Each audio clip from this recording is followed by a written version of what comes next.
Bennett 88. Jadi, di tahun lalu kita sempat undang ya, bareng Yes. Ko Hendriko juga waktu itu ngebahas untuk BBD, Bumi Betul. Beremes Dewa. Dan hari ini juga pastinya aku pengen dengar update juga sih, di mana kan kalau aku perhatiin 3 saham ini sebenarnya story-nya masih banyak ya. Tapi sebelum itu, aku tentu pengen bahas tentang makro dulu nih. Siap. Nah, kalau aku perhatiin kan, IHSG waktu itu sempat mantul ke 6.300-an dan waktu itu Koberat memang, sempat konten juga ya. Koko bilang, bakal ada koreksi lah, tapi memang ini diperlukan untuk koreksi Betul. sehat kan. Dan sekarang kan kalau aku perhatiin udah di level 6.100-an. Tadi pagi di tanggal 29 sempet nyentuh di bawah 6.100 tapi habis itu mantul lagi di sesi 2 awal gitu ya. Dan aku penasaran aja sih kayak ini tuh apakah bisa dibilang sebenarnya masa akumulasi atau seperti apa gitu? Oke. Jadi sebetulnya saya memang sempat bahas berulang kali sejak Mmm, IHSG tes 5.600. Jadi kan awal 5.300 nih, mhm, naik 6.350, 6.380, koreksi lagi sampai 5.600 ya. Di situ kan banyak orang yang sangat fear. Oh ini IHSG bakal new low, IHSG bakal 47, IHSG bakal 38, whatever the number lah. Nah, ternyata dari 56 itu kan mantul. Di situ saya langsung bisa ngambil satu kesimpulan apa? Ini tanda awal dari reversal. Dia udah nggak buat lower mmm, low. Jadi kan kita harus tahu struktur marketnya dulu ya. Ketika dia udah nggak buat lower low, berikutnya kita lihat, oh dia ngetes ke 6.050, 6.100, dia koreksi minor. Ngetes uptrend line-nya lagi di 58, 58, 50. Sempet ya? ya, Sempet. Habis itu dia balik lagi ke neckline 6.050, 6.100, which is di situ dia bentuk cup and handle kecil sebetulnya. Ada cup and handle kecil dengan target 6350, 6380 yang kejadian di minggu lalu. yap, Di mana ketika angka IHSG di sana udah hit target, saya sampai buat konten, saya remind, ingat IHSG udah hit target, targetnya di sana dan kita butuh koreksi. Koreksinya kenapa? Koreksi ini dibutuhkan untuk menambah momentum kalau dia mau lanjut naik. Karena kita tahu sewaktu kenaikannya itu terjadi, kita ini kan punya volume kecil ya waktu Piala Dunia ya. Sehingga waktu ke 6350, 6380 bahkan waktu itu sempat jarum ke 6450 ya. Volumenya kecil. Jadi di situ saya merasa kalau nggak ada koreksi, ketika terjadi naik koreksinya bakal dalam sekali. mmm, Jadi yang sekarang ini adalah expected correction. Nah, di sini IHSG udah membentuk yang namanya secondary line, secondary trend line. Yaitu udah mulai ada secondary uptrend line. Jadi yang primary downtrend line-nya udah patah, sekarang lagi membentuk secondary uptrend line. Nah, garis secondary uptrend line ini persis disentuh hari ini tanggal 29 Juli 2026 di kisaran 6.020, 6.020 something ya. Dan ternyata per jam sekarang jam 2 siang mantul nih. ya, Apakah confirm bakal tes atas lagi, kita belum tahu. Kita belum lihat closing, kita lihat closingnya. Nice to have kalau closing di 6120, kalau bisa buat hammer hijau closing di atas opening hari ini ya itu istimewa, tapi kayaknya kok berat ya. Jadi mmm, 6120, 6150 aja nice to have. Berikutnya dia akan tes untuk kembali lagi ke 6350, 6380. Kalau memang ini bisa break, saya prefer dia harus tutup gap, Panji. Tutup gap di 6.700, baru kita bisa ngomong IHSG confirm awal reversal. Sebelum itu terjadi, mmm. IHSG masih bisa bergerak dua arah, apalagi kalau setelah ini rebound di 6350, 6380 reject, itu kita mengalami pattern namanya wedges, kita bisa koreksi mungkin sekitar 58. Jadi what if skenario-nya harus paham nih, market itu tidak pernah berjalan satu arah. Nggak ada yang naik tiap hari, kecuali uang sekolah sama uang dapur. Kayak gitu. Jadi kita harus bisa manage ekspektasi, nggak bisa market itu kita ngomong sekali naik harus naik terus, koreksi dikit stres gitu kan. Ya kita harus ikuti ritmenya. At one point kita harus berani TP, at one point kita harus berani re-entry. Jangan dibayangi dengan masa lalu. Masa lalu itu kapan sih? Ya tahun lalu lah ya. Nggak baker, nggak asik coy. Gitu kan. Kayaknya kalau lu masuk ke IHSG, lu dapat saham nggak baker berarti lu kurang jago. Iya, gitu plus kan. 20% kayak masa 20%? Masa susah-susah masuk saham cuma 20%. Kalau market structure-nya strong bullish, lu boleh kayak gitu. Tapi dalam kondisi market sekarang yang masih cari arah, cuan kus itu nggak salah. Ya. Cuan bungkus. Kayak gitu. Manage ekspektasi. Kalau memang mau, oh aku yakin barangku ini bagus, fundamentalnya bagus. Barang bagus di harga yang salah tetap salah. Ya kan? Jadi kalau memang dia patah tren, ya udah buang dulu lah, nanti cari posisi re-entry lagi. Entah itu dalam kondisi cuan or loss ya.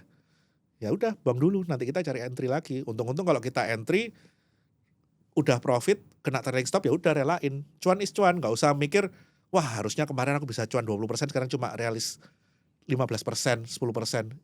Ya itu adalah harga yang harus kamu bayar ketika kamu spek suatu barang ini untuk breakout, katakanlah seperti itu. Ya kalau nggak breakout ya pasti pullback dong. Nah kalau kamu nggak mau resiko ya jual aja di resistnya. Oh nanti hilang barang, ya makanya kamu harus take some risk for some return gitu kan. Yap. Nggak bisa dong, kamu mau returnnya doang, nggak mau risknya nggak bisa. Kayak Ya, gitu. tapi sayangnya kan orang selalu seperti itu. Banyak orang yang nggak realistis di market. Saya sering ketemu orang yang merasa, oh ini barangnya pasti naik nggak? Bro, yang pasti itu cuma satu. Lu masuk deposito lu pasti naik uang lu. Ya kan? Lu bayar uang sekolah tiap tahun nggak mungkin turun. Ya kan? Bini lu minta uang dapur nggak mungkin turun. Itu yang pasti. Tapi kalau lu masuk saham lu ngomong ini pasti naik nggak? Pasti cuan nggak? Berarti satu kesimpulan saya, lu belum siap masuk saham. Seperti itu. Karena saham, kembali lagi, saya mungkin bahas ini 3 tahun lalu di podcast kita bareng Stockfit juga. Saham adalah instrumen yang pasti rugi. Percaya nggak? Ada percayanya karena memang risikonya kan tinggi. Kita jual beli di angka yang sama aja rugi loh. Ya. Udah kena fee. Ya kan? Jadi kalau kita masuk ke instrumen pasar modal yang namanya saham, bermindset pasti untung cepet kaya mendadak, Anda salah masuk instrumen. Nah, tapi aku penasaran untuk kalau misalkan ngomongin IHSG, tadi kan Koberat bilang kan masih mencari arah nih, mau ke atas atau ke bawah. Nah, kalau ke atas di angka berapa harus baru dia sepertinya confirm lanjut, atau kalau misalkan mau ke bawah di angka berapa dia kemungkinan confirm ke bawah lagi? Oke, yang pasti kalau ke bawah, kalau dia break 56 aja aku udah for sure pasti dia akan ke bawah lagi. 56. Nggak usah nunggu sampai dia new low di bawah 53 pun aku udah confirm kalau 56 break ya udah. Bahkan sebelum itu kalau 58 break pun itu udah lampu kuning. Itu kalau 58 break pun kita harus mulai at least jualan barang tuh. Kayak gitu. Kalau 56 break sell all. Kalau posisi atasnya kita punya gap 67. 65 67 ini bakal keras. Jadi kemungkinan kalau ini nanti dengan segala sentimen yang ada kita bisa bertahan dari secondary uptrend-nya, kita confirm mantul dari 6020 6030 ini, kita bisa ngetes 6380 dan break. Di 6567 ini kemungkinan akan sideways. 5657. 6500 sorry. 6700 itu akan sideways. Break 6700 harusnya untuk menyentuh kepala 5 lagi susah. Oke. Tanpa ada extraordinary event ya. Kayak gitu. Oke, intinya jangan sampai bikin lower low lah ya. Yes. Lower low kita nggak usah nunggu 53 lah. 56 jebol aja udah. Itu confirm tuh. Ya, saatnya risk off ya. Ya, Udahlah, ya. kosongin dulu. Ya, harus bisa merelakan. Seperti itu. Nah, sekalian mungkin nyambungin lah ya. Kalau aku tipenya nih, aku merasa untuk ada price action naik turun itu kan ada sisi lain. Nggak cuma lihat dari fundamental ataupun Yes. dari technical kan. Exactly. Ya, dan bisa juga maksudnya dari sisi makro. Nah, kalau aku perhatiin mungkin beberapa hari ini dari Senin lah ya.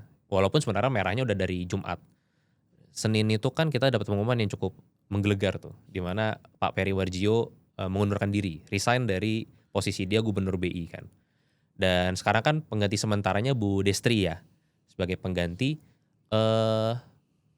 Tapi apakah menurut Ko Bernard ini ada hubungankah atau sebenarnya berita ini tuh juga nggak begitu gitu? Sebetulnya Senin, Selasa, Rabu ini tuh market juga menunggu Fed decision untuk Kamis subuh besok.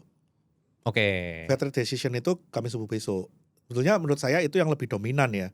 Karena sebetulnya market ini harus sadar, BI itu berbeda dengan kementerian.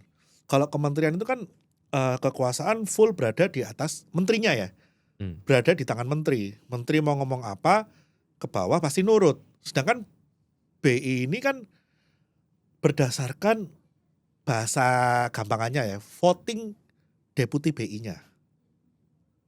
Si BI mau ngelakuin A, gubernur BI-nya mau ngelakuin A, kalau dia tidak disupport oleh deputi BI yang lain, nggak bisa jalan. Kolektif kolegial, ya kan? Jadi menurut saya, siapapun yang akan menjadi gubernur BI, yang penting deputinya ini capable enggak. Dan ini kan penggantiannya adalah gubernur BI-nya. Deputinya semua sama kok. Berarti harusnya tidak ada arah perubahan kebijakan yang fundamental. Karena semua yang diomongkan oleh Pak Peri itu adalah hasil konsensus dia beserta para deputinya. Dan kalau kita melihat, sekarang Bu Destri sebagai PLT, apakah ada kemungkinan sementara ataukah permanen seperti di OJK seperti itu kan? Saya melihat gubernur BI ini kan juga jabatan yang seharusnya independen ya. Yang mungkin dilihat pasar itu independensinya sejauh mana. Saya sangat setuju kalau memang yang akan mengisi adalah orang yang independen. Bahkan Bu Destri pun kalau memang mau permanen di sana pun menurut saya beliau cukup capable. Tidak ada masalah dengan itu. Ataupun kalau harus orang lain yang mengisi, ya kita berharap adalah orang yang independen. Bukan berasal dari partai atau bukan berasal dari boleh dibilang apa ya, titipan lah ya. Itu yang mungkin akan dilihat pasar. Baru market bisa melihat, stay independent, why should bother?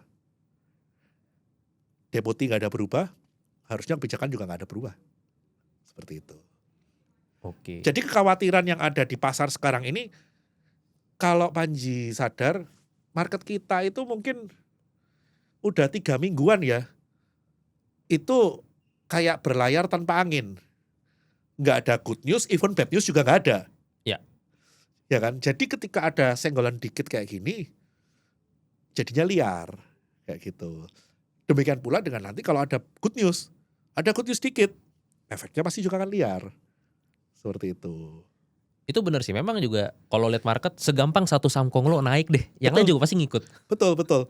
Even kayak contoh real hari ini.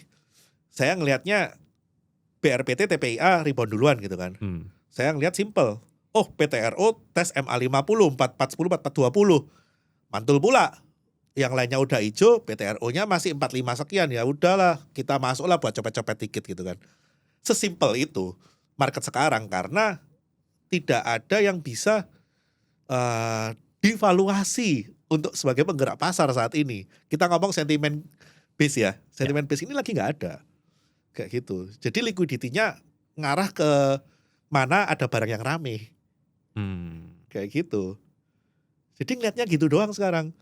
Nah, untuk sementara sambil kita cari arah seperti ini ya kita harus bisa memanfaatkan untuk short trade, untuk cuan bungkus gitu kan. Ya. Bukan berarti market yang seperti ini, udah deh, aku takut rugi ya udah, jangan masuk. Tapi ingat, ketika kamu nggak masuk, aku yakin mindsetmu akan selalu market harus bearish, karena kamu nggak punya posisi.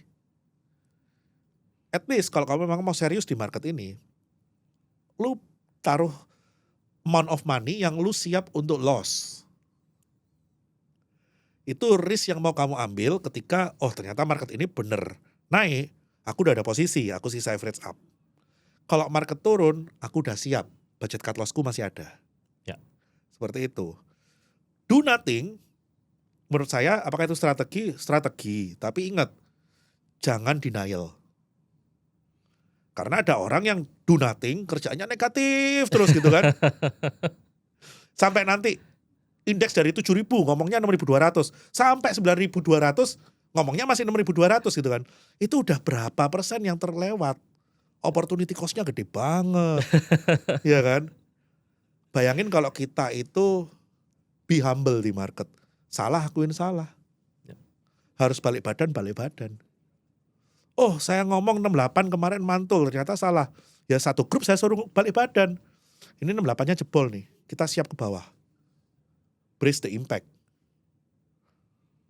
Yang penting itu bukan seberapa jago kita menebak.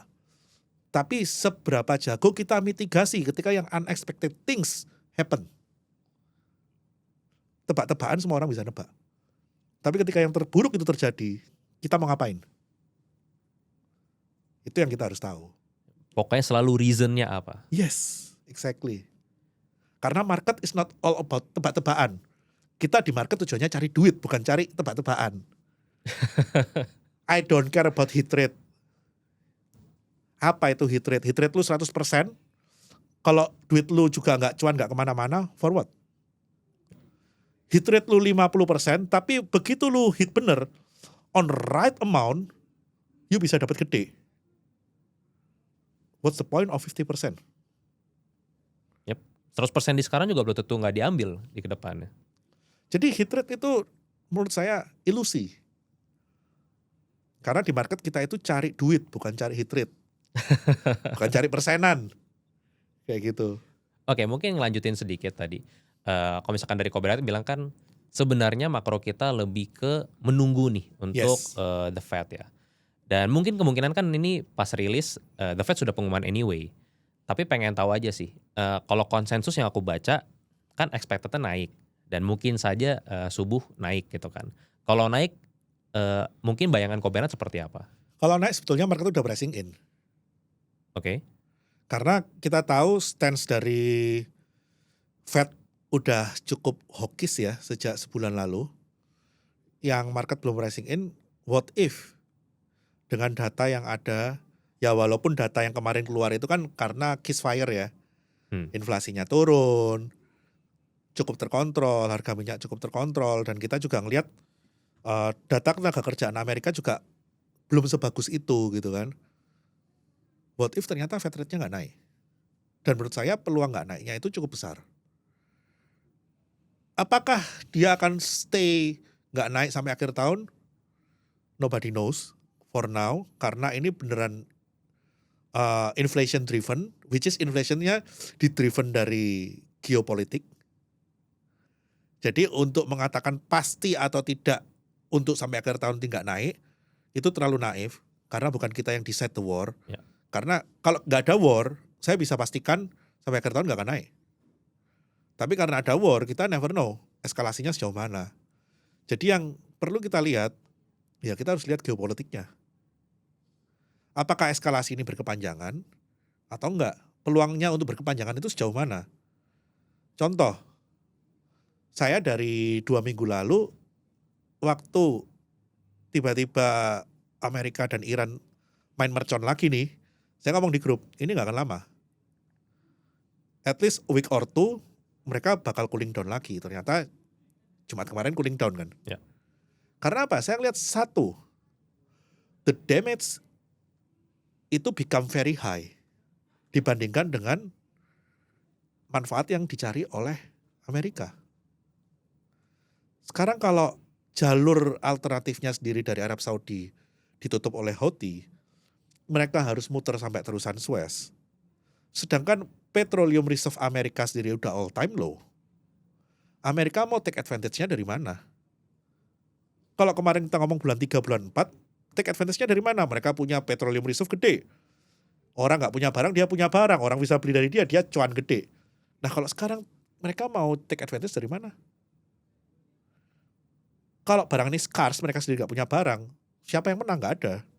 Ya. Jadi mereka butuh untuk cooling down. Kayak gitu. Dan kemarin udah kemahalan juga kan, oilnya nyampe Yes. $100 ya. Yes. Dan menurut saya sih, perang Iran-Amerika ini akan panjang. Tapi untuk terjadi eskalasi seperti yang ditakutkan orang itu sepertinya enggak. Lama-lama orang akan nganggap ini another Russia-Ukraine. Berlangsung sampai sekarang, berlangsung. Tapi apakah cool balik 400? Ya belum tentu juga. That's the point. Mungkin akan panjang, tembak-tembakan, ceasefire, tembak-tembakan, ceasefire. Tapi apakah oil akan sustain di atas 90? I don't think so for now. Seperti itu. Dan Jadi untuk Amerika juga bad juga kan, inflationnya jadi gila-gilaan. yes, Amerika itu punya satu kepentingan. Mereka punya revolving loan tahun ini tuh gede. Nggak mungkin mereka mau revolve di rate yang tinggi. Kecuali kepepet. Karena inflation yang sticky akibat perang. Which is itu penyebabnya adalah dia sendiri. Jadi harusnya ini adalah hal yang bisa di-manage dia. Gitu kan. Jadi ya menurut saya sih akan tarik ulur dengan meminimalkan impact untuk menaikkan suku bunga. Sebisa mungkin menurut saya ya, kalau saya jadi Trump, sebisa mungkin cari advantage tanpa harus ngorbanin naikin suku bunga. Hmm. Karena kalau kita ngomong hubungannya sekarang, kenapa sih mereka nggak bisa naikin suku bunga kenceng-kenceng? Debt-nya Amerika itu gulungannya udah gede banget loh. Zaman Biden, correct me if I'm wrong, aku lupa-lupa inget. Kayaknya dari 30 sampai ke debt ceiling 34 gitu kan. Ya. Terus sempat minta naik ke 35 gitu kan. Satu periode. Dengan COVID. Di mana semua negara melakukan hal yang sama. COVID extraordinary event gitu kan. Mau nggak mau. Trump, separuh periode aja belum, itu dari 35 udah hampir 40. Mau diterusin sampai berapa?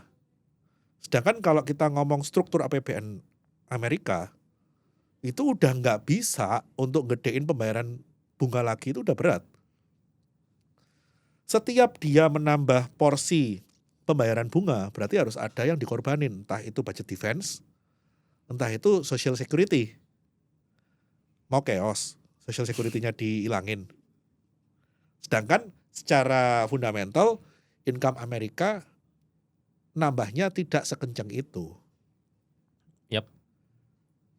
Jadi sebetulnya daripada masalah jangka pendek yang ini, saya lebih concern ke longer period of time-nya, debt crisis-nya yang saya lebih concern. Oke, debt crisis dari sisi US. Yes. Ini menarik banget karena juga kalau kita ngomongin US ya, kayak masalahnya tuh banyak di mana mungkin di konten sebelumnya bareng ko Towils bahas yang private credit itu juga udah problem. Terus juga ini kan ngomongin dari sisi US. Nah, tapi mungkin biar kita nggak terlalu jauh nih kok untuk ininya ya. Takutnya orang mungkin nggak terlalu aware. Aku lebih pengen sebenarnya bahas ke tatanan minings. Oke. Nah, karena kalau aku perhatiin semuanya tuh lagi mencoba mencari apa ya, kayak hasil buminya masing-masing lah. Yep. Ya kan, US dengan oil, makanya Ya, deglobalisasi. deglobalisasi. US dengan oil, Cina dengan gold. Ya kan, dia reserve gold terus, dia buang dolar. Nah, aku nggak tahu sih gameplay untuk seperti ini tuh seperti apa gitu. Oke. Sebenarnya kalau kita ngomong masalah itu simple. Kenapa kok PBOC beli gold terus? PBOC itu udah mulai ngedam US Treasury. Jadi US Treasury itu pembeli utamanya China and Japan. Japan udah stop beli, China udah start dumping sejak 2024 akhir. Up to now. Salah satu trigger emas naik itu karena pembelian emas oleh PBOC. Jadi demand emas ini yang selama ini nggak pernah segede ini, yang biasanya nggak pernah bank sentral beli segede ini, China yang start. Kenapa kok bisa gede? Ya portofolio dia punya T-bills aja seberapa gede. Jadi ini unorganic demand nih dari China terhadap gold gitu kan. Kenapa kok mereka melakukan itu? Saya melihat arah ke depan dari China itu arahnya deindustrialisasi. Arah ke depan dari Amerika reindustrialisasi. Makanya si Amerika pengen collect energi. Karena lu kalau mau reindustrialisasi lu harus bisa ngatur cost of energy. Nggak mungkin barangmu akan laku kalau cost of energinya mahal gitu kan. Ya. Sehingga apa? China dengan deindustrialisasi, kalau mungkin Panji sadar, renminbi itu sekarang udah nggak di maintain stay low kayak dulu lagi loh. Oke. Ya kan? Intervensi pemerintah untuk membuat renminbi stay low itu udah nggak seperti dulu. Karena apa? Mindset mereka ke depan bukan lagi jualan barang, mereka akan jualan duit. porsi Amerika yang dilakukan sekarang jualan duit itu akan digantikan oleh China. Makanya mulai ada yang namanya Panda Bond, Dim Sum Bond, karena arahnya China itu jualan duit. Produksinya dialihkan Vietnam, Indonesia. Mungkin kalau teman-teman juga notice, Stockpitor juga notice, nggak semua barang made in China sekarang bersaing loh. Dengan renminbi yang ada, dengan labor cost yang ada, nggak murah-murah amat barang made in China. Ini adalah yang mulai terjadi. Setahun 2 tahun terakhir banyak sekali pabrik-pabrik yang di Indonesia diinvest oleh China. Nggak cuma Vietnam loh. Bedanya Vietnam dan Indonesia ini berbagi komoditis. Mana yang diproduksi di Vietnam, mana yang diproduksi di Indonesia. Seperti itu. Dan kita kebanyakan di nikel ya. Kita di nikel, kita jangan kan ngomong nikel. Kita ngomong apa sih?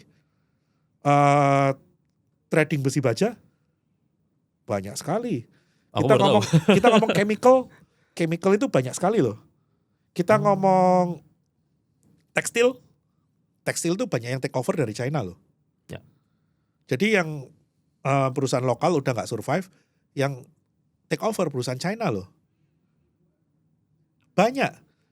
Kita nggak sadar gitu loh. China-nya itu arahnya, saya udah ngomong dari 2024, China bakal jual duit. Renminbi bakal kuat. Karena kalau lu mau jual duit, lu mau laku, mata uang lu harus kuat.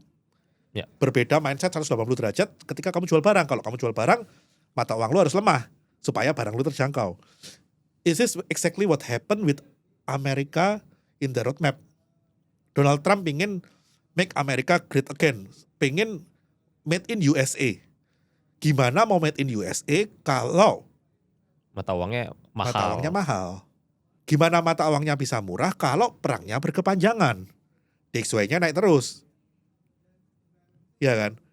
Jadi faktor-faktor ini yang harus kita lihat.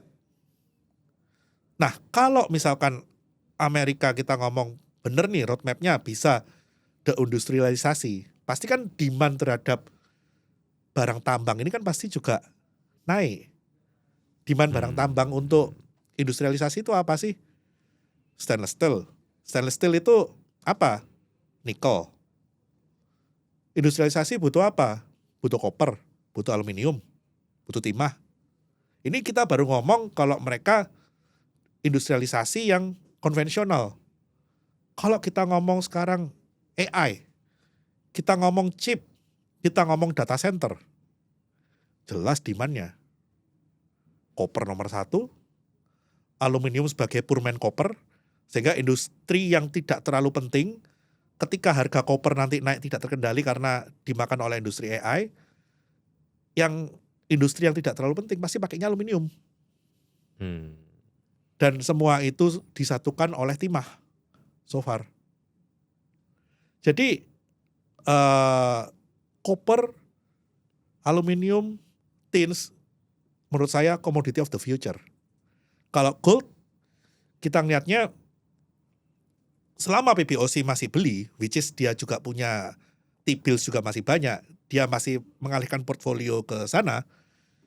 Kalau mau uang mata uangnya kuat, mereka harus punya reserve yang gede. Betul ya? Ya. Mata uang lu kuat, lu akan di-respect orang kalau reserve gold lu gede. Itu basic economy 101. Secara konvensional, cara melihat paling gampang seperti itu. Dan ini sedang dilakukan oleh Amerika. Sedang dilakukan oleh China. Ya.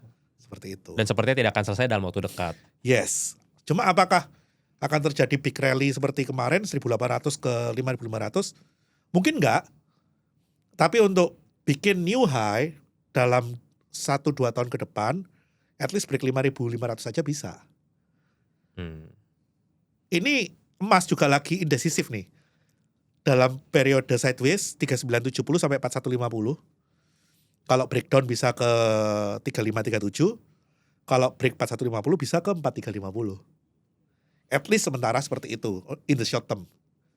Seperti itu. Tapi masih sama-sama masih belum jelas lah ya. Masih mau kemana indecisif, ini ya. masih indecisif. Ya. Tapi kalau ngomongin hasil tambang nih kok, kan tadi Koko bilang yang sebenarnya tadi kan komoditasnya itu di Indonesia tuh banyak, Yes. ya kan. Problemnya adalah yang pasti kebijakan yang berubah-berubah. Ya di mana ya kalau kita perhatiin sebenarnya intinya Indonesia pengen banyakin GDP kan. Salah satunya dari sisi royalti tambang dan juga pajaknya. Tapi aturannya udah berubah-berubah nih, masih belum jelas. Dan kalau aku perhatiin juga, aku sempat baca berita tuh di mana ternyata impor nikel year on year-nya itu naik 100% lebih gitu kan. Jadi aku masih belum kebayang aja sih untuk gameplaynya ini gitu. Impor nikel naik itu karena RKB. Oke. Udah terlanjur invest di smelter, tapi RKB-nya nggak keluar. Di cut, mereka nggak punya bahan baku, mau nggak mau kan impor dari Filipina ya. Iya, apakah itu yang tepat? Gini ya, kita itu mau ngatur supply, kita harus lihat juga nilai keekonomisan barang. Udah, kita kekep aja barang kita. Kalau nggak laku mahal, kita nggak jual. Yakin, barang ini nggak ada penggantinya.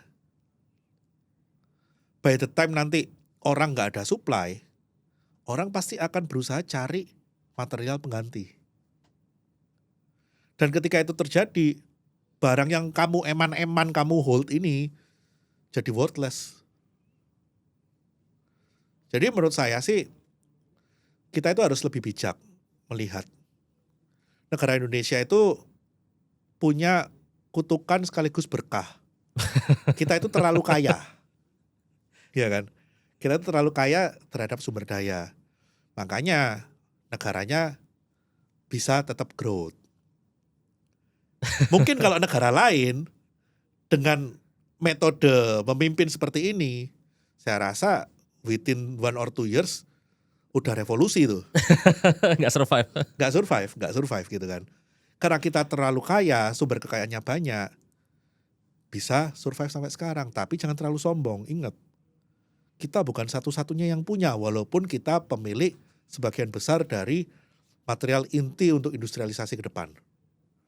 But we are not the only one. Chili punya koper gede. Kenapa kok nggak banyak yang mau invest di sana? Karena political risk. Apakah kita mau jadi Chili? Saya rasa kita bisa jauh lebih baik dari Chili. Kita punya tembaga, saya rasa kalau itu semua diumumkan resource reserve yang terbaru dari IUPK yang baru, saya rasa mungkin kita sama Chili nggak kalah besar. Tinggal bagaimana kita menyikapi dengan bijak. Mau menambah income sah-sah aja, tapi unsur fairness-nya diutamakan. Fairness itu seperti apa sih? Nggak ada orang yang mau kerja bakti. Kalau perusahaan udah capex ya udah sewajarnya, dia ada resiko, dia harus take profit. Kalau resikonya udah nggak sebanding dengan profitnya, buat apa dia capex? Bijaklah, minta royalti, minta pajak ini itu sah-sah aja. Tapi kamu juga harus tahu visibility study dari orang yang mau capex. Kamu harus tahu IRR-nya mereka gimana. Masih visible nggak mereka untuk capex? Kalau sekedar mereka suruh capex dan cuma dikasih break even aja, ya mereka bukan yayasan sosial.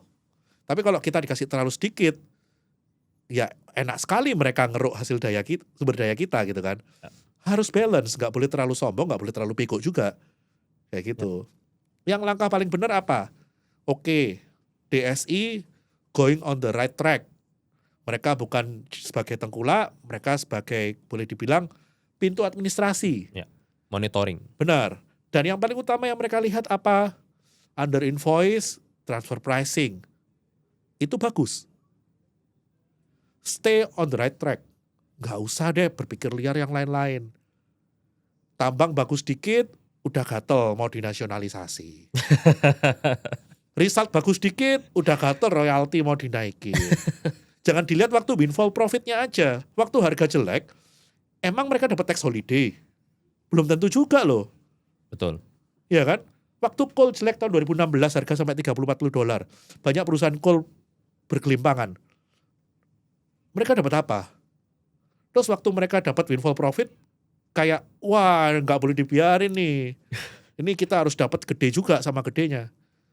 Ya harus fair enough lah. Ada kala mereka sengsara dan istilahnya negara kan dapatnya dari top line ya, nggak urus mereka sengsara apa enggak gitu kan. Ya.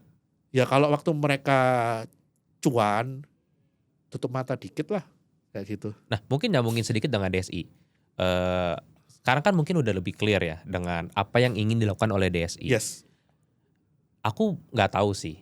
Kalau menurut aku harusnya emiten-emiten yang TBK tuh udah nggak ada tuh underpricing. Tapi apakah mungkin dari Kobenet merasa bisa aja ada emiten yang tiba-tiba earningsnya jadi melonjak gitu? Bisa. Bukan berarti emiten yang TBK itu juga malaikat semua gitu kan. Banyak kok emiten TBK yang isinya penjahat semua. Apa tuh? Aset tiba-tiba dipindahin, dirampok gitu kan. Tanpa RUPS pada asetnya majority untuk perusahaan tersebut. Begitu dipindahin langsung worthless perusahaannya gitu kan. Ada yang kayak gitu. Ada yang sengaja dikosongin pelan-pelan habis gitu jual cangkang, banyak. Jadi emiten TBK itu menurut saya bukan satu acuan bahwa emiten ini tanpa dosa. Tapi at least dia lebih transparan. Bayangin aja kalau yang transparan aja bisa doing that kind of things, bayangin yang nggak TBK. Ya kan? Jadi kesempatan untuk under invoice dan transfer pricing, apakah mungkin ada dari emiten yang TBK? Mungkin dari anak usahanya ada. Yang di TBK-in holding company-nya. Aset level yang punya tambang, yang punya kebun, itu nggak go public dan mungkin ada di level tidak terkonsul. Bisa jadi, ya kan? Jadi nggak kebaca. It's very possible. Yang jelas kalau ini eksekusinya benar dan katakanlah pelaku dari transfer pricing dan under invoicing itu istilahnya mulai kembali ke jalan yang benar, kita nggak ngomong tertangkap ya karena DSI itu bukan regulator, jadi dia tugasnya tidak menangkap, tapi dia akan bertugas untuk kalau ada administrasi yang tidak masuk akal, dia akan remind. Seperti auditor lah ya. Boleh dibilang sifatnya kalau lu nggak sesuai faedah yang normal, ya lu nggak bisa ekspor deh. Oh bisa sampai ngelarang ya? Bisa dong, karena kan butuh, istilahnya kan butuh stempel kan. Oh oke. Iya kan. Approval terakhir. Iya kan, dia kan yang mempertemukan antara buyer dan seller kan. Jadi kalau dia merasa sellernya nggak benar kan dia bisa punya kuasa nggak mempertemukan dengan buyer. Existing kontrak doing as it is. Tapi kalau ada kontrak yang visi, dia berhak kan meminta untuk meninjau ulang gitu loh. Ya. Kasarannya gini deh, kalau lu ketangkep basah, sama-sama tau lah, lu yang benerin dulu deh, baru lu ngajuin lagi dokumennya deh.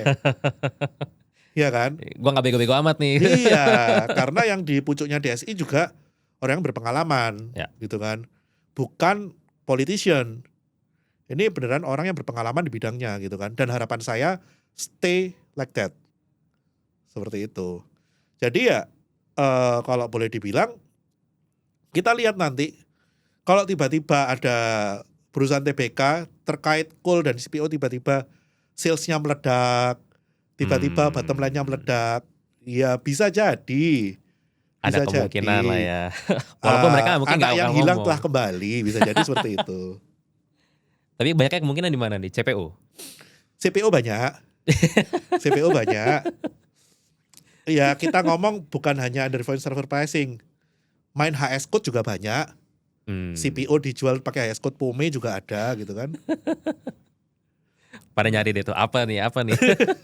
Kemana nih emiten CPO yang jualan POME-nya banyak nih. Kayak gitu. Jadi ya semoga mereka cepat kembali ke jalan yang benar. Ya. Oke, mungkin sekarang kita mulai deep dive nih kok. Aku pengen update BBD. Oke. Nah, pengen tahu aja sih di mana kalau aku perhatiin sebenarnya kan story-story M&A-nya itu kebanyakan sudah jalan. Dari yang kita terakhir podcast ya. Nah, aku dengar katanya Kobenet tuh masih bullish. Bener ya, masih bullish ya di ketiga emiten itu ya. Aku pengen tahu aja sih story apa lagi gitu. Oke, start dari yang paling awal dulu BRMS. On track kan secara produksi mereka ramp up-nya bagus gitu kan. Sekarang mereka juga ada upgrade, mereka punya plan yang pertama Yang dari 500 ton biji emas per day di-upgrade jadi 2.000. Yang plan paling tuanya mereka yang kapan hari cuma 500 itu udah jadi 2.000 gitu kan. Terus mereka udah selesai koning nih. Kan tahun lalu kita tahu nih produksi BRMS tiba-tiba turun. Karena apa? Mereka kan koning. Koning itu seperti apa? Mereka ini kan ke bawah gini kan. Dari atas lama-lama ke bawah udah mentok tek. Mereka harus kembali ke atas, buka lebih lebar lagi. Oke. Nah, saat ini bukaannya ini bukaan tambangnya udah selesai. Jadi mereka udah siap untuk Ke dalam ke bawah lagi. lagi.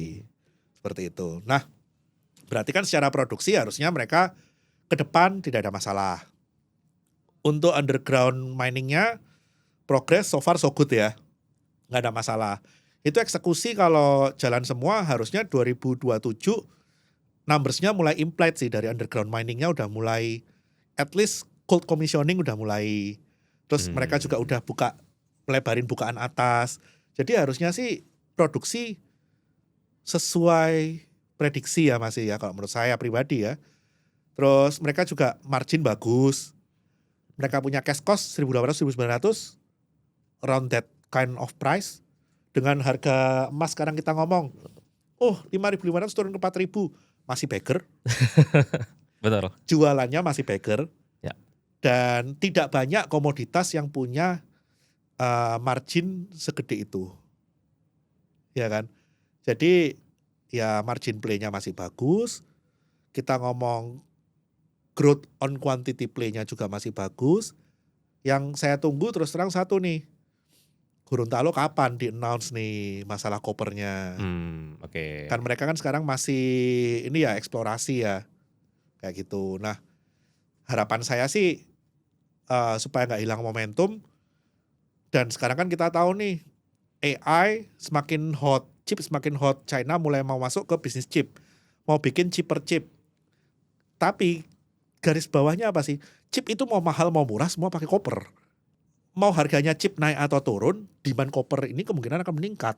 Bakal tetap diambil anyway. Iya, karena mereka nggak peduli harga end produknya gitu kan. Iya. Mereka nggak peduli margin end produknya. Karena yang diketahui oleh pemilik koper, lu butuh gua jualnya sekian. Masalah lu mau marginnya lu kecilin mau enggak terserah lu. Lu perang sendiri deh di end produknya gitu kan. Ya. Nah kalau mereka bisa ambil momentum ini ya itu kan bagus sekali ya untuk BRMS untuk revaluasi dari sekedar gold mining menjadi copper and gold mining. Siapa tahu ternyata Gorontalonya punya koper nggak kalah gede sama Aman. Siapa tahu. Saya belum tahu nih, bukan bocoran nih. Cuma kan kita menerka-nerka. Harapannya. Harapannya siapa tahu sebesar Aman. Berarti kan beneran bisa re-rating jauh nih gitu kan. Nah itu dari BRMS tuh. Ngomongin Dewa. Setiap laporan keuangan kayaknya salesnya growth terus ya. Salesnya growth terus. Mereka juga masih eager to get more new contract. Dan menurut saya sekarang Dewa ini dalam posisi bukan bingung cari kontrak. Tapi bingung cari funding untuk jalanin kontrak. Oke. Kalau dulu, Dewa zaman dulu, nggak bingung cari funding. Kerjaan aja mengkas-mengkis gitu kan. Alat berat juga mengkas-mengkis, sekarang mereka udah ada vendor financing, ada bank financing. Kerjaan dari grup juga gede. Ya. Dan yang saya dengar sih main division di KPC udah di take over sama Dewa. Bukan nggak mungkin nanti size yang selama ini dikerjakan Pama mungkin di split pelan-pelan nih. Kan namanya satu owner ya. Ngapain kita kasih ke kontraktor luar kalau kontraktor mereka sendiri udah capable gitu kan. Betul. Mungkin kan bisa dikasih pelan-pelan gitu kan. Terus KPC itu kan tambang konsesi utamanya ada Sangatta. Sekarang udah mulai ngembangin ke Bengalon. Bengalon ini kan juga the next Sangatta untuk high grade-nya gitu kan. Terus belum lagi kontrak-kontrak barunya yang di luar grup. Sebuku lah yang barusan dapat juga kan. Terus kita juga lihat di atas Bengalon itu ternyata ada tambang Itaka. Masa sih kalau udah ada kontraktor yang deket, Itakanya nggak mau pakai kontraktor yang deket aja daripada mobilisasi jauh-jauh gitu kan. Itaka punyanya siapa? Boleh dicek deh Itaka punyanya siapa. Dengar-dengar sih punyanya Salim, dengar-dengar. Sama aja dong sebenarnya. Nggak tahu juga, kan saya cuma dengar-dengar doang, kan saya bukan orang dalam ya. Kayak gitu, dengar-dengar sih punyanya Salim, hasil browsing-browsing gitu kan. Kayak gitu. Nah, jadi secara project, secara kerjaan harusnya sih nggak habis. Jadi kalau mereka punya goal untuk 500 juta BCM dalam waktu 3 tahun ke depan, ya menurut saya itu sangat menarik terhadap valuasi Dewa saat ini. Nah mungkin sedikit potong kok. Aku penasaran nih sih kenapa Dewa itu kalau aku perhatiin ya lebih kayak holding ya sebenarnya ya. Maksudnya dikasih tambang juga, kontraktor juga gitu. Sekarang yang penting itu cash cow-nya dulu. Cash Oke. cow-nya kan dari contracting business. Berarti kan kita valuasinya dari contracting business dulu nih. Ya kan? Yang udah jelas ya duitnya langsung masuk gitu kan. Yang berikutnya kan kita ngelihat valuasi dari Gayo-nya. Kemarin baru ini ya tahap pertama eksplorasi udah keluar angka 5T. Oke. Dan ini kan jalan eksplorasi tahap 2 dan tahap 3 baru nanti bisa masuk ke JORC kan. Ya kita kan nggak tahu nih ini valuasinya sampai seberapa. Apakah total valuasi bisa sampai 20T, 30T? We never know. Tapi katakanlah valuasinya dia 5T aja, secara tambang, market cap Dewa sekarang 18T loh, di luar contracting business. Jadi kalau kita mau ngomong dia holding, kasih dia holding diskon. Contracting bisnisnya dengan untung seperti itu, dengan kerjaan seperti itu, future projection cash flow-nya seperti itu, valuasi berapa dengan growth yang ada? Ya menurut saya sih, terlepas dari metode valuasi yang dipakai, mau kita holding company pakai SOTP, kayak mau dinilai aset per asetnya pakai SOTP, atau memang kita lihat the whole business dari Dewa, barang ini potensi growth-nya masih gede. Boleh dibilang ya, barang ini room to growth-nya masih bisa double digit. Secara bisnis kontraktor, secara emas di Gayo yang belum tersentuh, apalagi kalau ternyata di Gayo ada koper juga. Nambah lagi kayak gitu kan. Dan di Gayo itu kan deket sama tambangnya BRMS juga di sana. Oke. Kan bisa jadi juga dikerjain barengan, we never know. Jadi selain dia sebagai main owner, main contracting di Gayo, bisa juga dia jadi main contracting di BRMS juga yang untuk tambang di Acehnya. Seperti itu. Nah tapi kalau gameplaynya Dewa kan aku perhatiin, aku jujur lupa nama tambangnya apa. Tapi kalau nggak salah kan sempat ini ya, metodenya tuh di write off gitu kan, kayak keuntungannya diakuin di depan. Jadi valuasi kemarin itu digunakan untuk net off persediaan-persediaan yang selama ini belum diakui lossesnya, kasarnya kayak gitulah. Impairment. Oke. Ya, jadi kan itu kan non cash cost di net off sama dengan non cash income. Non cash income-nya dari mana? Dari valuasi. Valuasi kan non cash kan. Jadi sebetulnya yang kita lihat, oke lah lupakan itu dulu. Itu net off, yang kita lihat cash flow-nya gimana nih? Net cash flow-nya gimana nih? Ya kan? EBITDA-nya gimana nih? Profit margin-nya bagus nggak dibandingkan industrial? Oh, profit margin-nya 18 to 22%. Great enough dong. Industrial below 15 loh. Dia bisa 18 to 22% dengan metode funding seperti itu, gitu kan?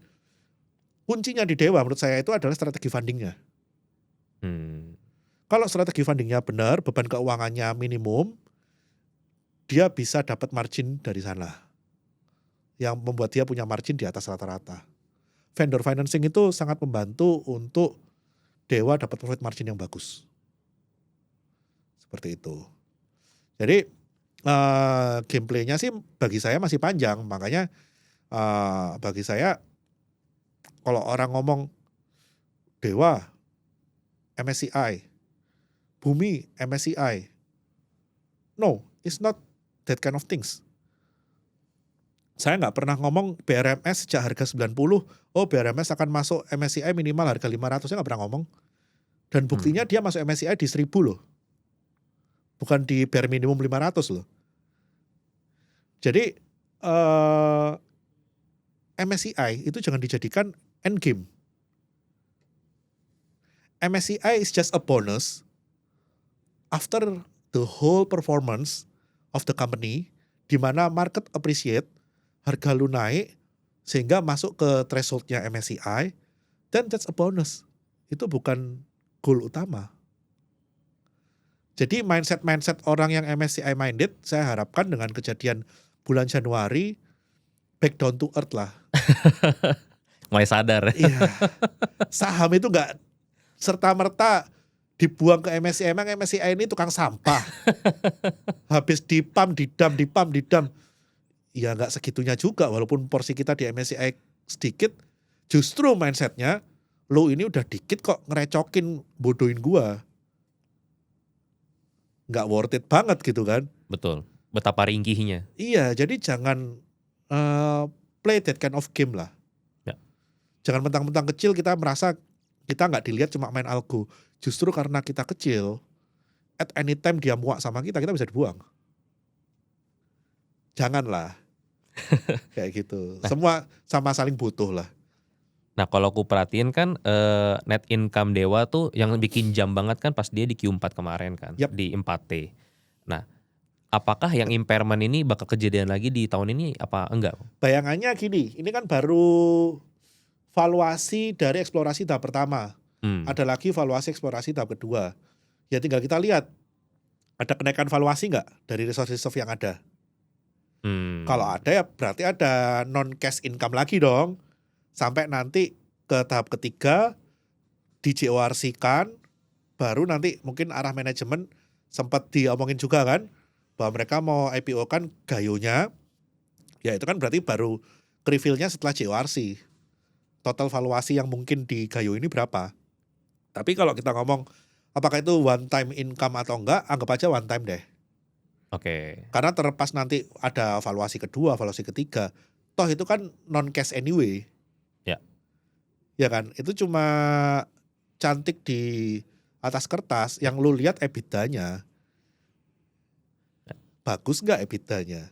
Growth nggak cash flow-nya? Kayak gitu. Ya memang ya itu kan semua orang bertanya kan kayak ini PI 4 bertahan gak nih? Tapi ya udah kejawab sih sama Kobera tadi sih. Iya, jangan kita itu nggak trading about low PE only. Saya trading, saya lihat growth rate. What's the point of PE 4 kalau dia tidak ada growth rate? Jadi kalau lu mau valuasi Dewa, yang menyebabkan dia PE 4, buang dulu deh. Lihat dengan valuasi yang ada tanpa valuasi itu, PE-nya berapa? 16, 20. Oke, growth rate-nya berapa? PE per G-nya berapa? Karena at this time, mungkin PE lu 20. Tapi kalau growth rate lu tiap tahun lu growth 20-30%, by the time 2 tahun, PE lu juga single digit kok. Dan itu beneran generate. Iya. Yang penting kan kita lihat kesananya. Ya. Lu ngejar PE single digit, ya ketika perusahaan itu nanti udah berhenti growth, baru dia akan dipanis. PE-nya jadi single digit gitu kan, karena harganya turun gitu kan. Bukan earnings-nya ya? Iya, bukan earnings-nya naik, tapi karena harganya turun gitu kan. Contoh, Unilever. Ya, rokok juga. Rokok. Dulu diomong Unilever mahal, ya karena growth-nya represent the price. Lu mau murah, ya kemarin waktu Unilever 1000, bukan karena earning-nya naik, karena harganya turun. Apakah kita cari emiten yang kayak gitu? Saya sih cari growth ya. Saya sih cari growth. Bumi ini boleh dibilang paling trivial. Orang banyak ngomong, Bumi ini numbers-nya carinya dari mana ya? Yang saya lihat Bumi ini sebagai konglomerasi tambang ke depannya. Bukan hanya tambang dalam negeri, tapi juga tambang luar negeri. Kalau kita lihat peta akuisisi dia, yang sekarang diakuisisi di Australia itu, saya lihat sepertinya dia mau ngambil ke arah Queensland Belt. Di mana itu pusat urat gold and copper yang ada di Australia. Jadi mungkin bisa dibilang kalau tambang lokalnya fokus ke BRMS, ke Dewa, yang tambang di luar Indonesianya bumi yang menjajaki ke sana. Apakah ini instant? Tidak. Itu semua nggak ada yang instan. Butuh waktu. KPC-nya sendiri juga butuh waktu untuk dapat extra income dari pengalon lah. Mau naikin produksi dari Sangatta dan Arut Minaja kan RKAB juga segitu-segitu aja kan. Ya. Dan kan dia harus ada source of mine baru. Ya kalau begitu pengalonnya dibuka kan another story gitu kan. Jadi ya semua itu bertahap, berproses. Masalah dia akuisisi tambang-tambang di luar negerinya, setahu saya tambang-tambang itu dibiayai pakai utang. Di mana tambang itu akan menghasilkan cash flow untuk bisa membiayai dirinya sendiri. Jadi harusnya tidak akan menjadi beban keuangan bagi bumi untuk akuisisi barang-barang tersebut. Dan ini kan dia mulai diversifikasi ya, nggak single commodities lagi ya. Which is good. Jadi nggak terlalu fragile terhadap commodity shock seperti itu. Oke, tapi kalau aku perhatiin dari cerita Kobenat dari 3 ini sebenarnya mungkin dalam waktu dekat ya, expected growth yang paling kencang itu ya di Dewa lagi ya. Dewa ini karena baru awal growth, ya kan? Bumi bagi saya ini masih pembuktian turnaround. Oke. Kalau BRMS udah terbukti turnaround, dia harus membuktikan ritme growth-nya dia. Jadi mereka semua ini dalam fase yang menurut saya growth rate yang sangat menarik. Tinggal kita lihat, deliver nggak? Dan ingat, kita beli saham alasannya karena kita ngelihat growth-nya. Berarti, when the growth isn't there, lu nggak perlu tanya aku lagi. Masih boleh di hold nggak? Masih bisa naik nggak? Ini turun kenapa? Lu lihat, lu alasan lu beli apa? Ya.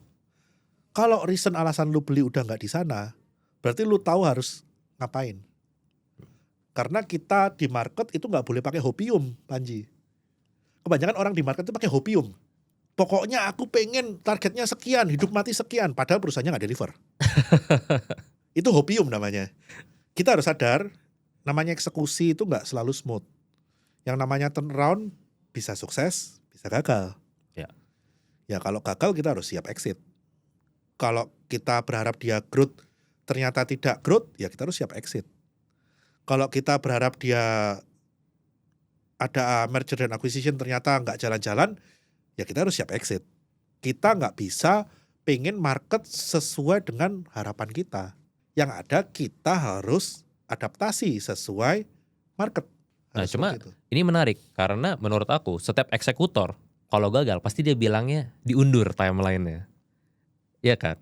Jadi gimana tuh pada saat nanti Koberat bilang ini beneran gagal atau emang ini sebenarnya nggak gagal tapi ya udah emang beneran mundur aja gitu. Pertama, yang perlu dilihat itu adalah quality of ownership.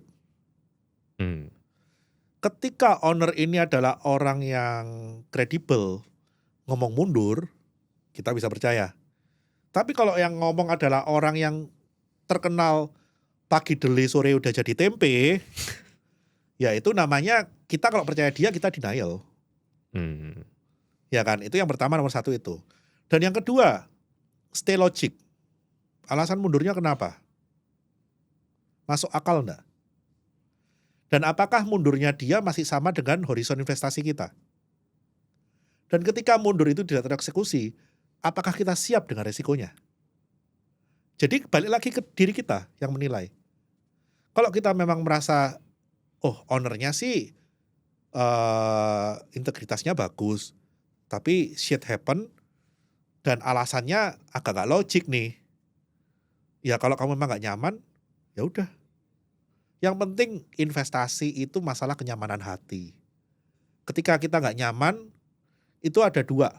Antara kegedean atau convictionnya separuh-separuh. Kalau memang gak nyaman, berarti jalan keluarnya cuma dua. Sell all atau trimming.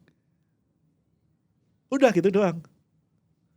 Jadi jangan tanya ke orang tentang conviction kamu hold barang. Kamu sendiri harus buat convictionmu.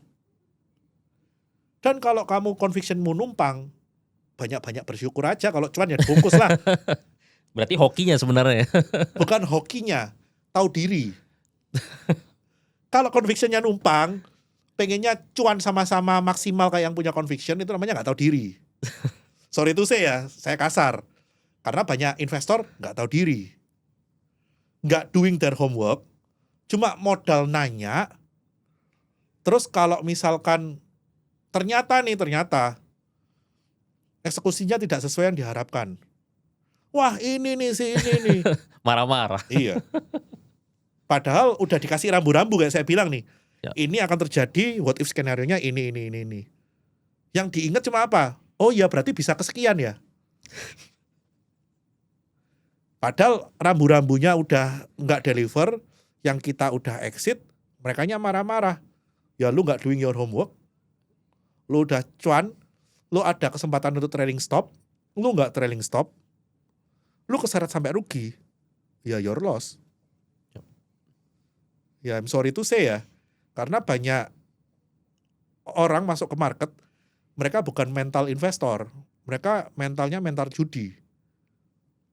Modal katanya, pengennya gampang, denger emiten A bisa ke harga X, emiten B bisa ke harga Y, beli, duduk, diem, langsung naik.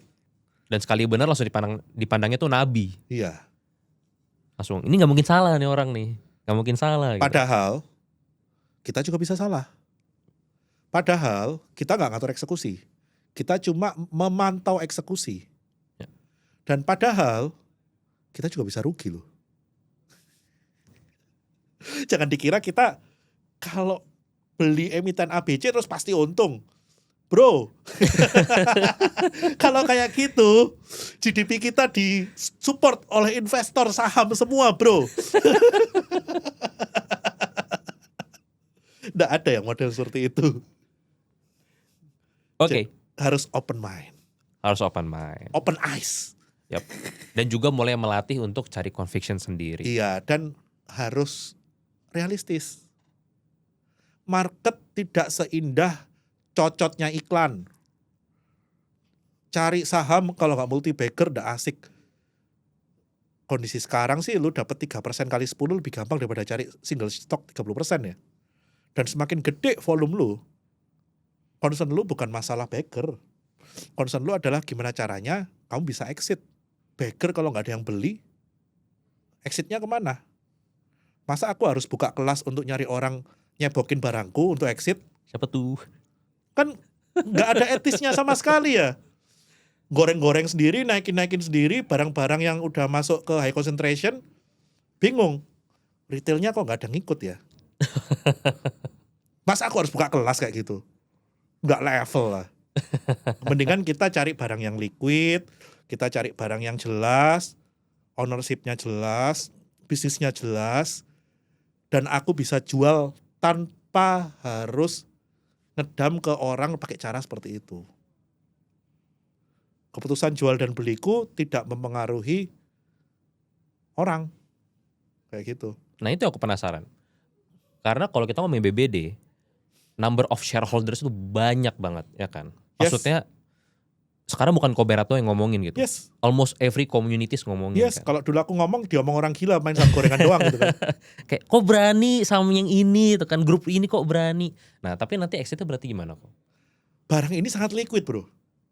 Mm-mm. Every day dia punya transaksi berapa ratus miliar. BRMS Bumi Dewa. Bukan jadi satu halangan buat saya untuk jualan. Saya nggak butuh pom-pom, saya nggak butuh cari liquidity provider, saya nggak butuh cari member untuk beli barang saya. Saya nggak butuh itu semua. Karena by nature barang ini liquid. Bahkan sebelum pemegang sahamnya ratusan ribu. Oke. Aku nangkap sih maksudnya sih. Ya maksudnya walaupun misalkan ternyata convictionnya mirip-mirip sama Kobernat, ya tapi bid offernya tebal anyway gitu kan. Nggak terlalu khawatir lah mau buang kapan pun gitu. Lu mau check in check out anytime, bisa kok. Bukan berarti kalau aku check out terus marketnya ARB 7 hari. Terus aku bikin chart pohon Natal. Nggak kayak gitu. Mungkin aku exit nggak goyang, bisa jadi. Siapa aku? Ya kan? Oh, gede. Oke lah, segede apa sih? Transaksi sehari berapa sih? Emang nggak nyerap sama transaksiku? Harusnya nyerap. Nggak akan aku bikin ARP model pohon Natal kayak gitu. Kalau barangnya nggak liquid, barangnya nggak ada volume, ya mau nggak mau kan harus zero sum game. Ya. Tapi kalau barangnya liquid nggak harus zero sum. Mungkin bisa jadi aku jualan karena aku udah less config, atau mungkin ada barang lain yang lebih menarik. Itu hanya berpindah barang dari aku yang less conviction ke orang yang lebih config. Mungkin aku merasa harga sekarang cukup, tapi ada orang yang merasa ini masih bisa naik. Kan cuma berpindah barang. Tapi bukan berarti kayak aku udah nggak yakin, aku buang, nggak ada orang nih yang yakin. Aku buat dia yakin untuk makan barangku. Nah itu dosanya gede tuh. Pokoknya tentang moral ya. Haram bro, haram. Oke, mungkin pertanyaan terakhir nih, di mana waktu itu tahun lalu podcast podcast tahun lalu Koperat sempat ngomongin saham-saham tuyul. Yes. Tahun ini masih main nggak di kondisi kayak gini? Tetap, cuma kita sangat selektif ya. Oke. Kita sangat selektif. Tuyul ini dalam artian nggak selalu barangnya nggak jelas. High volatility items dengan fundamental yang tetap bagus pun bisa consider tuyul gitu loh. Jadi sekarang horizonnya lebih dipendekin untuk main saham tuyul, lebih main cepet, dan selectionnya lebih selektif. Enggak, uncertainty-nya lebih dibuang deh, spekulasinya lebih dibuang. Karena apa? Yang bagus murah aja banyak. Betul. Ngapain kita harus buang-buang energi untuk spekulasi sama yang enggak bagus dan enggak murah? Ya kan? Kalau yang bagus udah mahal, ya kita mau cari mainan boleh lah. Tapi kalau yang bagus aja murah, ngapain kita terlalu betting ke yang nggak bagus dan nggak murah, ya kan? Tapi boleh tahu nggak saham tuyulnya apa? Lagi mainnya tuh saham tuyul yang seperti apa gitu? Ya saya termasuk betting ke saham yang baru red issue. Oh kayak ini dong, BNBR, VKTR. Ya nggak nyebut merek lah ya, nggak nyebut merek, pokoknya habis red issue gitu kan. Karena biasanya barang-barang kalau habis red issue pasti ada kepentingan. Oke. Ya kan?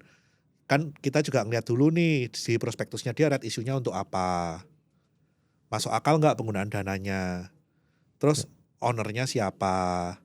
Terus kira-kira ownernya ini tipikal maling duit red issue enggak. Ya kan? Sering loh duit red issue dimaling itu, sering loh. Ngomongnya buat ekspansi ABC, ternyata habis dapat dana red issue sama company-nya cuma dipindahin doang untuk beli aset ABC yang ternyata punya ownernya sendiri. Jadi mindah duit dari company ke kantong pribadi, sesimpel itu. Jadi kita harus tahu jelas ini company-nya apa, red issue-nya untuk apa, beli asetnya itu punyanya siapa. Kalau most likely beli asetnya itu masih relate party ke owner, ya itu kan namanya mindahin uang publik ke kantong pribadi ya. Kayaknya kok salah ya kayak gitu ya? Enggak ta? Ya buat dia sih nggak salah ya. Buat kita kan kayak itu duit kita gitu. Iya, jadi kan kamu pakai duit investor untuk beli barang kita yang divaluasi oleh kita.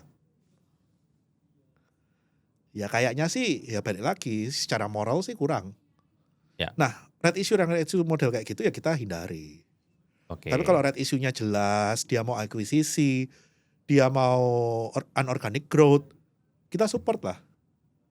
Kita sebagai pemodal kita happy kalau ternyata unorganic growth-nya berhasil. Tapi ya namanya ini kita betting on uncertainty kayak gitu ya nggak usah gede-gede lah. Namanya tuyul bro, lo bisa dapat duit dari tuyul, tapi tuyul lu juga bisa ketangkep. Betul, benar-benar Gitu bisa kan. hilang. Iya, bisa hilang juga. Lu juga bisa dicopet tuyulnya orang lain gitu kan. Makanya dibilang tuyul. Iya, jadi harus pinter-pinter sizing lah. Ya. Harus pinter-pinter sizing. Ya memang saham tuyul itu kan volatile. Yang namanya barang volatile itu kan selalu menggoda iman ya. Masuk kecil naik rasanya bego, masuk gede turun rasanya bego, serba salah gitu kan. Jadi jangan ngelihat itunya, lihat aja lu risknya siap seberapa gede. Ya. Lu masuk sesuai risk yang bisa lu handle. Jadi ketika harus cut loss kamu nggak ada hard feeling, cut loss mah ya sisa cut loss aja. Toh ini udah kita budgetin kok. Aku memang risikonya sekian, aku siap cut loss sekian. Ya sudah. Kalau misalkan cuan ya sesuai itu aja. Yang lu resikonya cuma berani 1 kok lu pengen returnnya 100 gitu kan ya enggak imbang kan. Lu risiko berani 1, return 2, 3 oke lah. Masa return 1 pengen risknya 1 pengen returnnya 1000 kan nggak bisa. Kayak gitu. Oke, sebenarnya aku juga masih penasaran banget sih ya.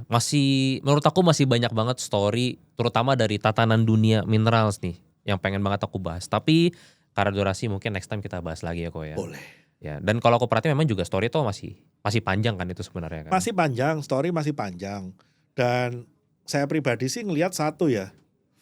Indonesia ini berpeluang sebetulnya turnaround story dari all the commodities we had.